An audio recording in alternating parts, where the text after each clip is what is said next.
ng liver. Sir, mas lalo ko nasa Sichuan kayo. Ang daming bell pepper. Napakaganda nung setup ni Sir Katanim. Sira, tumakbo na. Ang Ayan, pump. no? Ayan. So switch on and off.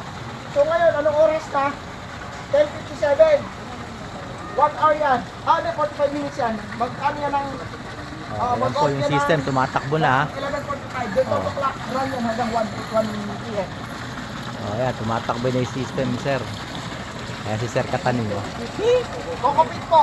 Pero hindi ko na binistay. Napakaganda nung Aralin nyo masyado yung silay. Ayan, no? May silay na Alala kayo? determinate, may silay na determinate. Ano ibig sabihin ng determinate and determinate? Oh, ha? Kapag mga bell pepper, no? Hmm.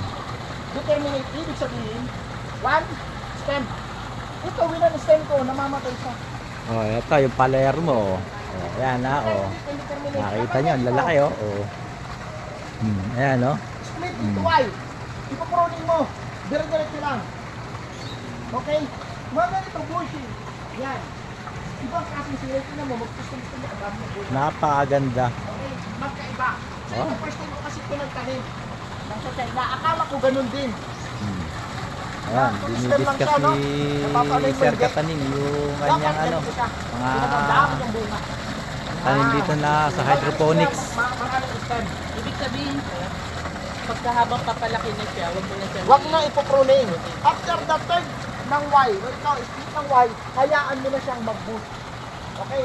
Ito, hindi siya nagkakabunga. Makita nyo, ang dami ng off. Kapag pinaganito mo siya, hindi na siya pwede, hindi niya carry ang fruit load. So dapat i-pruning mo para Ganda. ganito lang. Kada isang nodes, isang bunga.